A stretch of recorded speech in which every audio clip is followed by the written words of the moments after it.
Hello, this is Dave Pomez, and I'll be presenting to you today the untold story of Wrigley Field in Chicago, Illinois. Of course, Wrigley stories are watched by millions of attendees or viewers every year, but the story of how baseball and professional sports have shaped and contributed to our shared American heritage is not being told in our park system today. This proposal is in two parts, with all the work for the first part already complete. That first part is the establishment of the Wrigley Field National Historic Landmark. The stadium itself is not a good fit for the nation's parks, but I believe there's a procedural solution to offering America's pastime a place on the list. That solution is to establish the remainder of the property footprint as the Wrigley Field National Historic Site. The influential character of Wrigley is diverse. There's its history, constructed in 1914 and playing host to 3 teams between 2 leagues. There's the 108 years between Cubs' World Series wins, 4 years longer than the Park Service has existed. There's its presentation, with an ivy-covered outfield wall, the giant red marquee above the main entrance, and a hand-operated scoreboard. There's actually someone inside there during games, switching out tiles. These pages are from the nomination form for Wrigley's consideration as a national landmark. The statement of significance, that's supposed to be a single paragraph, took 4 pages. Ultimately, the Secretary of the Interior agreed, and Wrigley has officially been eligible for landmark status since 1987. A new element is the proposed establishment of the Wrigley Field Historic Site. A historic site is a rare distinction, but Wrigley speaks directly to the cultural impact of baseball and professional sport. Pioneering radio broadcasts made the Cubs the team of the Midwest, and a 100-year title drought made it a showcase of perseverance and sportsmanship. Wrigley has an existing involvement with the National Park Service, and has worked with them through renovations to maintain landmark eligibility.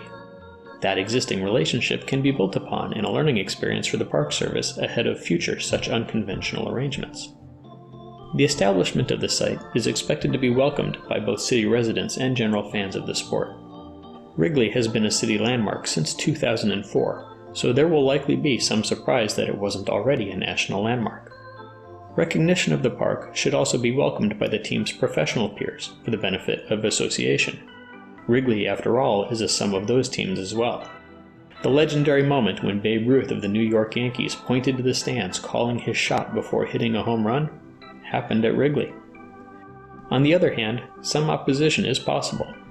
Establishing these historic designations puts boundaries on the changes the owners can make to the property. That said, they have respected Park Service guidelines for the last 30 years. Competitive disagreement can be anticipated from rival associations. Boston's Fenway Park is a landmark applicant as well, but for our purpose, we find Wrigley's ivy-covered friendly confines to be more welcoming than the green monster in Fenway's outfield.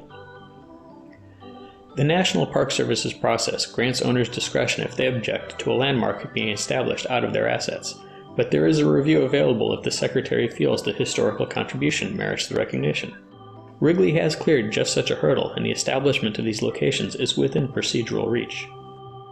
Now, I'm not a baseball fan, but I'm a Chicago guy, and a Cubs guy. I remember the first game I went to as a kid.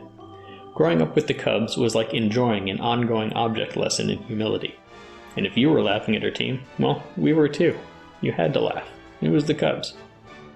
I remember 4 years ago I was sitting in a history class. I couldn't tell you what the lecture was because I was refreshing my screen every 2 minutes to catch every update. When they won that Game 7, the moment was spectacular. I'd gone years knowing for certain it would never happen. And Chicago people get around. I've got $1 that says there's someone in every zip code in America who had a piece of that moment as well. That, for me, is the definition of a shared American experience. For a little while, the entire country, in a way, was together in that place. And it wasn't something blowing up or people dying that was bringing everyone together, but an achievement, a celebration. And that's where I come from in all this. Something special came out of that building, but what made it special was the 100 years of shared experiences that came before. A single building that could house so much, that could enable so much, is no less essentially American than Gettysburg or Yosemite. Thank you all very much. Enjoy your finals, enjoy your summer.